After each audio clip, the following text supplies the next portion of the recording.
December 1944. The Ardennes forest was a graveyard of white and gray.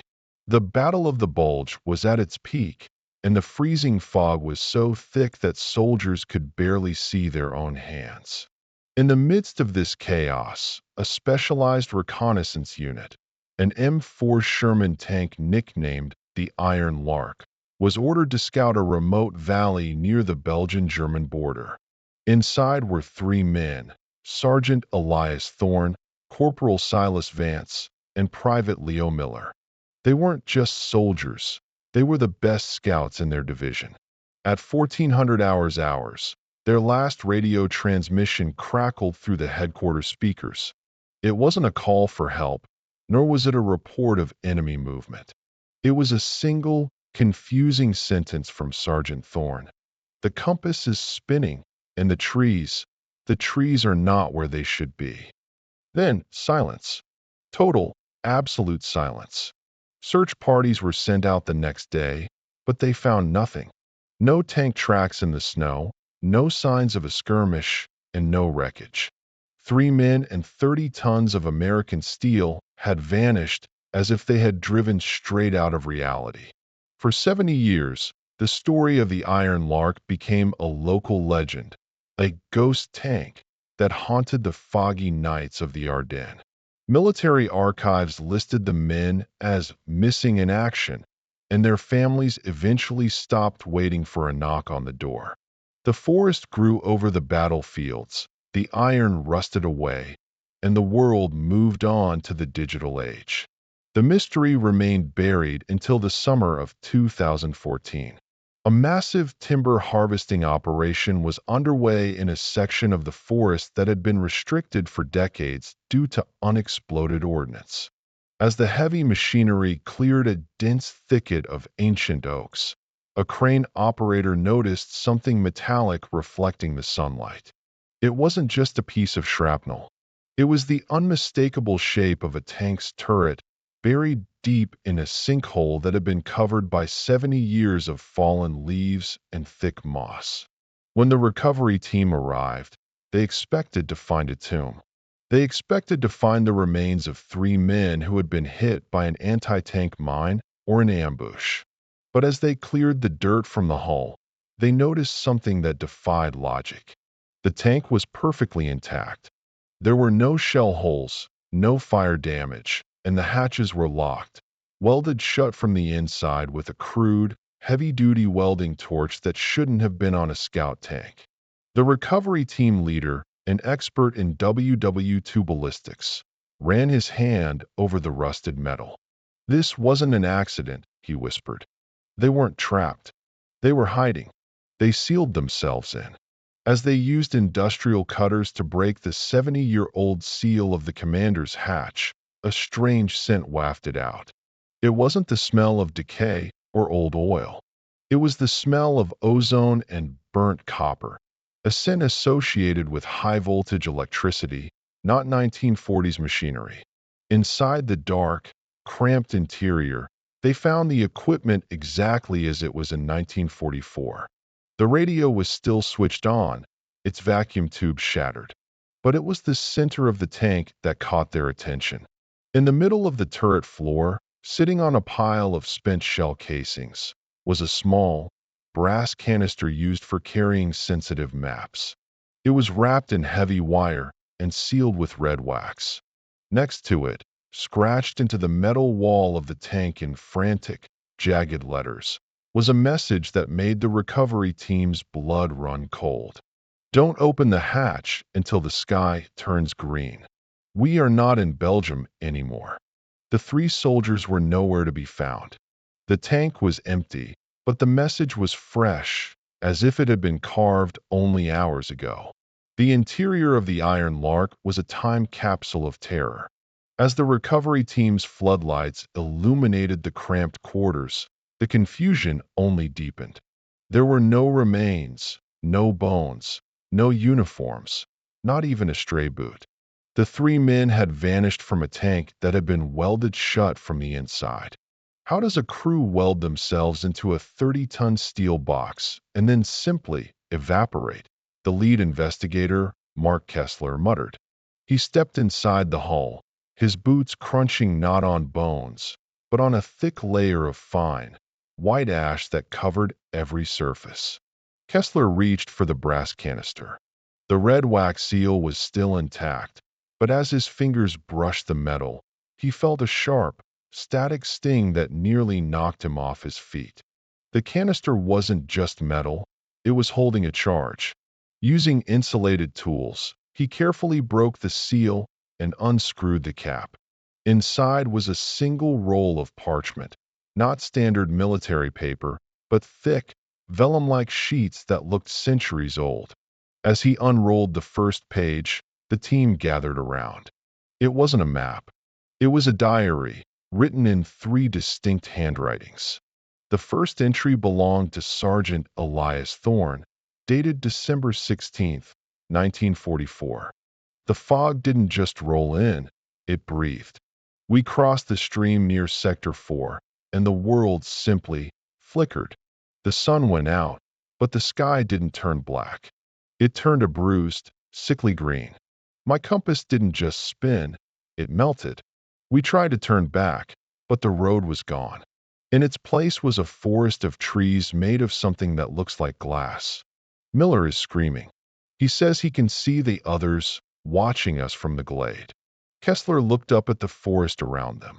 The Ardennes was peaceful, green, and sunlight filtered through the oaks.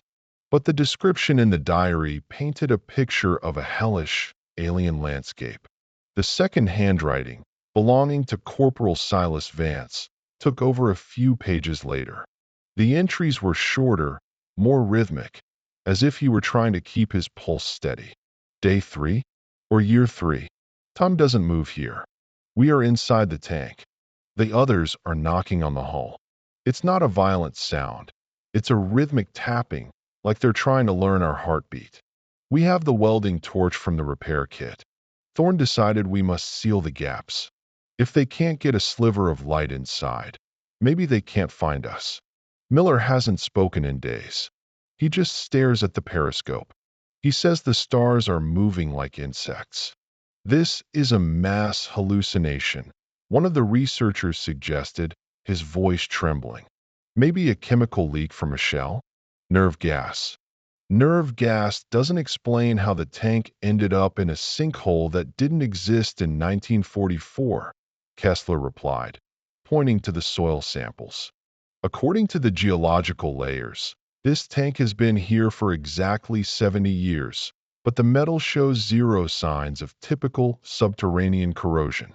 It's as if it was placed here in a vacuum. He turned back to the diary. The final entry was dated simply, "The sky is turning."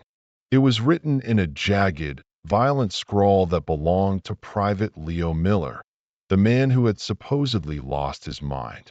Thorne is gone. He opened the hatch for a second to check the air, and he didn't fall out. He was pulled up, not by hands, but by the gravity. Vance and I are holding the torch. We are going to seal the last seam. If you find this, do not look for us. We are the message. The green sky is a door, and we are the lock. But the lock is breaking. I can feel the others in my teeth. They are the frequency. Suddenly, the tech specialist's equipment began to hum. The radiation sensors, which had been silent, suddenly spiked into the red zone. But it wasn't gamma or X-ray radiation. It was a low-frequency acoustic wave, the same hum that Miller had described as a frequency in his teeth. Outside the tank, the birds in the forest suddenly stopped singing. The wind died down. The bright summer sky began to take on a strange, shimmering quality, like oil on water. Kessler looked at the brass canister again. He noticed a small, hidden compartment in the lid. He flicked it open and found a small, glass vial containing a drop of shimmering, violet liquid. Beneath it was a final scrap of paper with a warning that changed everything. The message isn't the diary. The message is the vial. It's the only way back, or the only way in. Just as Kessler reached for the vial, the ground beneath the tank groaned. The sinkhole wasn't a natural formation. It was a wound in the earth. And as the frequency intensified, the white ash inside the tank began to swirl, forming the faint, translucent shape of a man reaching for the commander's hatch. The translucent figure inside the tank didn't move like a person. It flickered like a film reel skipping frames. One moment, it was a mere shimmer in the swirling white ash, and the next, it was the unmistakable silhouette of a soldier in a 1944 field jacket, his hand frozen inches from the hatch handle. The air inside the iron Lark turned freezing, the moisture on the walls crystallizing into jagged patterns of frost that seemed to follow the lines of the frantic carvings on the hull. "Get back!" Kessler shouted, shoving his team toward the opening. But as he tried to leap out, he felt a strange resistance, not physical, but a heavy, psychic pressure, as if the air had turned to molasses. The tech specialist, clutching his monitor, stared at the readings in disbelief. "Mark, the frequency, it's not coming from the tank. It's coming from the vial." In Kessler's hand, the small glass vial containing the violet liquid was beginning to glow. The light it emitted wasn't steady. It pulsed in a rhythmic, organic beat. Every time it flashed, the shimmering soldier in the ash became more solid, more real. For a split second, Kessler saw the face of Corporal Silas Vance. His eyes weren't filled with the milky haze of the dead. They were wide with a terrifying, hyper-aware lucidity. He looked less like a ghost and more like a man trapped behind a sheet of glass, screaming without a voice. "The sky, turn the sky." The words didn't come from the figure's mouth. They vibrated directly through the steel of the tank, a bone conduction echo that resonated in Kessler's skull. "He's trying to finish the message," Kessler realized, his heart hammering against his ribs. He looked at the final scrap of paper. The message isn't the diary. The message is the vial. Suddenly, the pieces began to click together in a horrifying way. The soldiers hadn't just disappeared. They had been converted. The others Miller had written about weren't invaders from another planet. They were entities of pure frequency, and the Iron Lark had accidentally breached a thin spot in reality, a soft point in the Ardennes forest. "Mark, look at the sky," the specialist yelled from outside. Kessler scrambled out of the hatch and looked up. The summer afternoon was gone. Although the sun was still visible, it looked like a pale, dying ember. The blue of the sky was being bled away, replaced by a swirling, sickly emerald green. The leaves on the oak trees began to vibrate so fast they hummed, and the smell of ozone became so thick it tasted like copper on the tongue. The green sky event Miller had warned about wasn't a historical event. It was happening now, triggered by the opening of the sealed tank. The tank wasn't just a hiding spot, Kessler whispered, clutching the vial. It was a Faraday cage. By welding it shut, they were trying to keep the frequency contained. "We didn't just find a relic. We broke the seal on a gateway." Suddenly, the shimmering figure of Vance stepped out of the tank's hatch. He didn't fall to the ground. He floated, his feet inches above the moss. He pointed a translucent finger toward the deep forest, toward a massive, ancient oak tree that seemed to be warping, its bark turning into something that looked like dark, polished obsidian. "The lock is broken," the vibration echoed. From the shadows of the obsidian tree, things began to emerge. They didn't have solid shapes. They were ripples in the air, distortions of light that moved with a predatory grace. These were the others. They weren't coming for the researchers. They were heading straight for the vial in Kessler's hand. The vial is the key back, Kessler realized.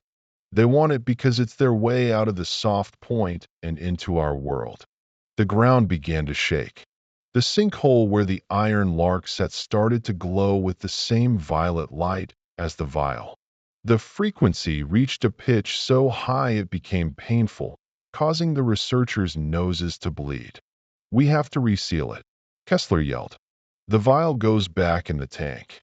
We have to complete the cage." But as he turned to throw the vial back into the hatch, the shimmering silhouette of Vance blocked his path. The soldier wasn't trying to hurt him. He was reaching for the vial, his expression one of desperate, soul-deep exhaustion. "No," the vibration hummed. "Not back. Through. You must go through." The world was no longer the Ardennes forest of 2014. As the sky reached a peak of shimmering emerald, the trees didn't just vibrate, they began to crystallize. The oak and birch bark turned into dark, jagged glass, and the ground beneath the tank shifted from mossy earth to a cold, metallic sand. Dr. Kessler realized with a jolt of terror that the frequency hadn't just changed the environment. It had pulled them into the soft point, the overlapping reality where the three soldiers had been trapped for 70 years. The ripples in the air, the others, were now almost fully visible. They looked like silhouettes of tall, spindly figures made of static and smoke, their eyes glowing with a faint, violet hue that matched the vial in Kessler's hand. "Mark, we have to leave," the tech specialist screamed, but his voice sounded like it was being played through a slowed-down tape recorder. Tom was stretching. The shimmering figure of Corporal Vance stood firm. His translucent hand finally made contact with Kessler's wrist. It wasn't cold. It was a jolt of pure energy, a rush of memories that flooded Kessler's mind. He saw Sergeant Thorne being pulled upward into a vortex of green light. He felt the heat of the welding torch as Vance and Miller desperately sealed the hatch. And he felt the crushing loneliness of 70 years spent in a steel box, watching a world that no longer existed. The vial is not a key for them. The vibration hummed, clearer now. "It is the last of the sergeant. He didn't die. He was processed. He is the map." Kessler looked at the violet liquid. It wasn't a chemical. It was a biological essence, the distilled consciousness of Sergeant Elias Thorne. The others weren't trying to enter our world. They were trying to reclaim the map so that no one could ever find their way out of this dimension again. Suddenly, one of the others lunged. It didn't strike with a fist. It emitted a localized burst of high-frequency sound that shattered the glass of the tank's periscope. Kessler's team collapsed, clutching their ears as their vision fractured. "Through?" Kessler gasped, looking at Vance. "Where is through?" Vance pointed toward the obsidian tree. In the center of its trunk, a vertical slit of blinding white light had appeared. It was a tear in the fabric of the soft point, a way back to the true Ardennes. But the path was blocked by a dozen of the spindly static figures. "We can't fight them," the tech specialist moaned, his nose bleeding profusely. "They're made of sound, Mark. We're just flesh." "No," Kessler said, a desperate plan forming. "They are frequency, and we have the source." Kessler unscrewed the cap of the vial. The violet light intensified, turning into a beam that cut through the green fog like a searchlight. He realized the vial was a tuning fork. If he could match the frequency of the others, he could potentially repel them. He held the vial high and began to run toward the obsidian tree, dragging his team with him. As they approached, the others let out a collective shriek that sounded like grinding metal. They converged on Kessler, but as the violet light touched their static forms, they began to dissolve, their smoke-like bodies scattering like ash in a gale. But the more he used the vial, the faster the violet liquid evaporated. Sergeant Thorne's essence was being spent to buy them seconds of safety. "Go!" Vance's voice echoed, his own form beginning to fade as the frequency of the soft point stabilized. "The lock must be reset from the other side. Take the sergeant home." They reached the base of the obsidian tree. The rift of white light was pulsating, shrinking with every passing second. Kessler looked back one last time.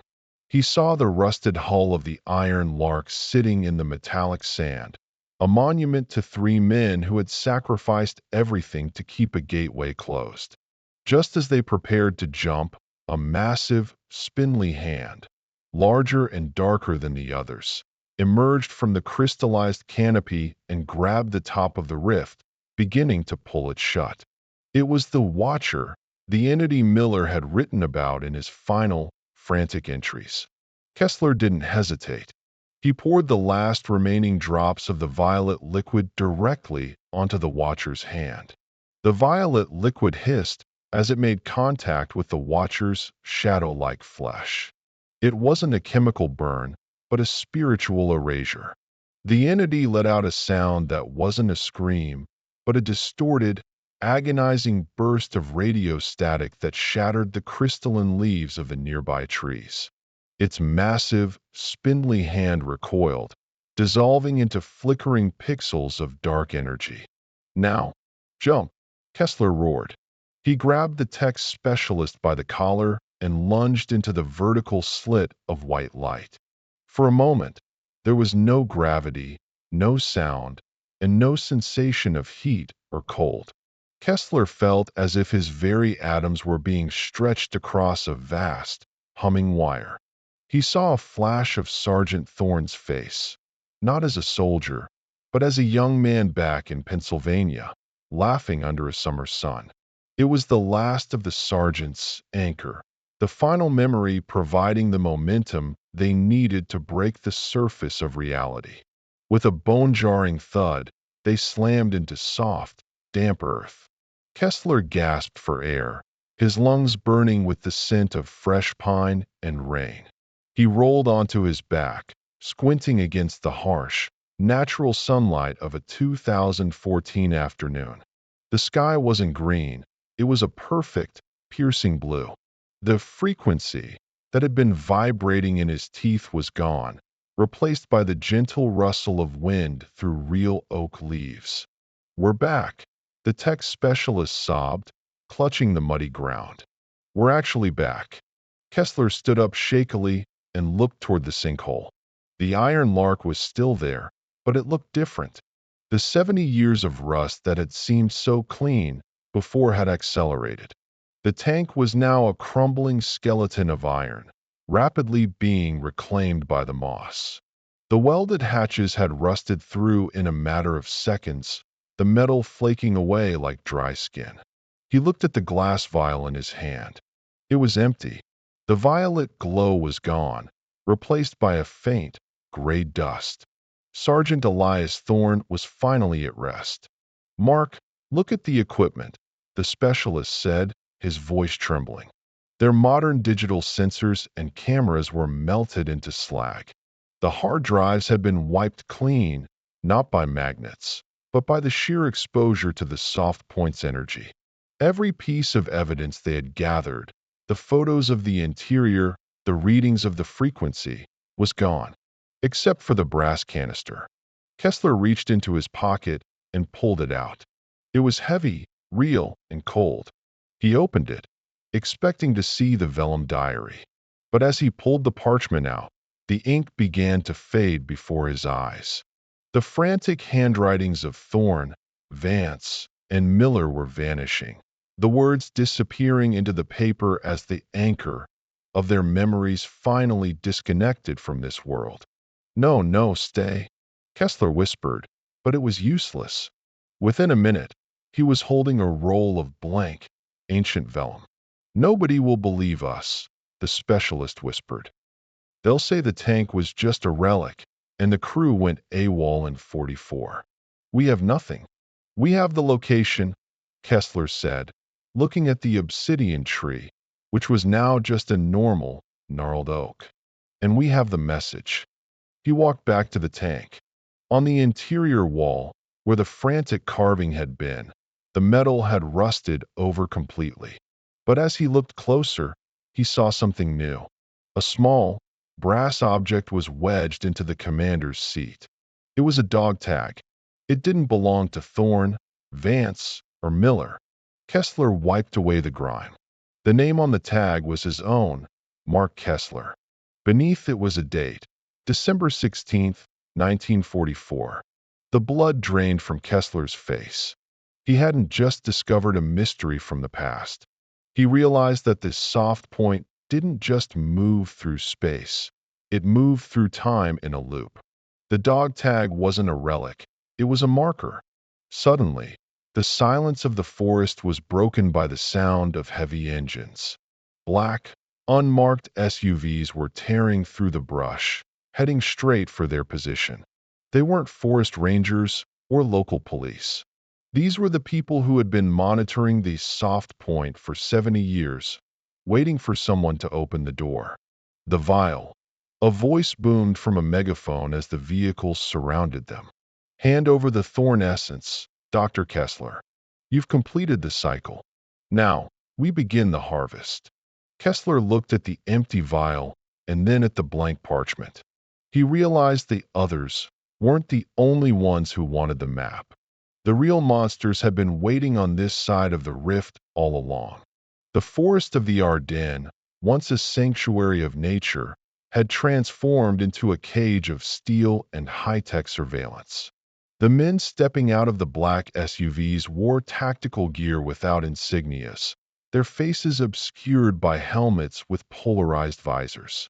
They moved with a clinical, terrifying efficiency, surrounding the crumbling skeleton of the iron Lark and the two stunned researchers. The leader, a man in a sharp gray suit that looked entirely out of place in the mud, stepped forward. He held out a gloved hand. The Thorne essence, Doctor.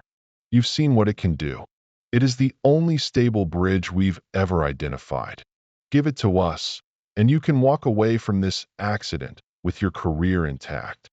Kessler looked at the empty glass vial in his palm. The gray dust at the bottom was all that remained of the sergeant's consciousness.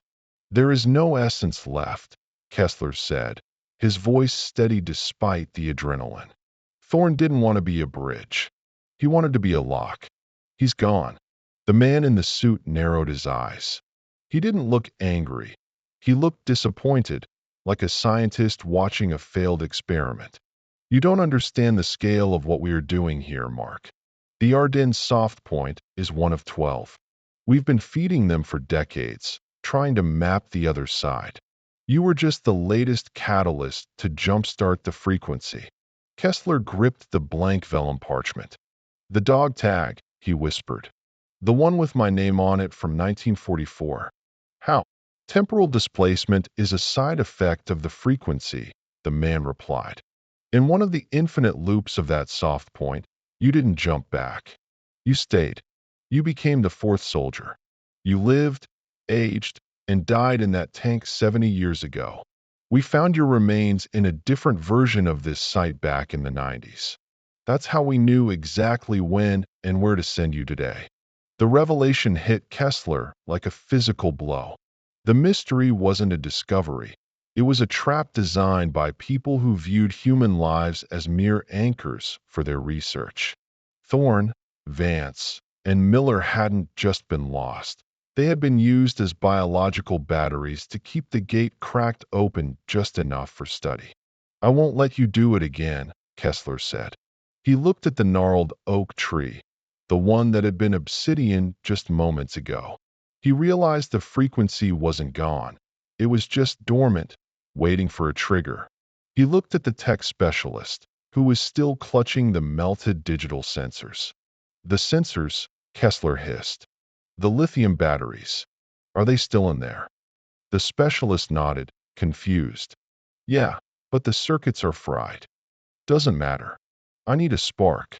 In a sudden movement, Kessler didn't hand over the vial. Instead, he smashed it against the rusted hull of the iron Lark. The gray dust, the last remnants of Thorne's frequency, was released into the air. At the same time, he grabbed the specialist's sensor kit and slammed the damaged lithium battery against the iron tank. A massive, blue-white spark erupted. The gray dust reacted instantly. It wasn't an explosion of fire, but an explosion of sound. A localized frequency surge tore through the clearing.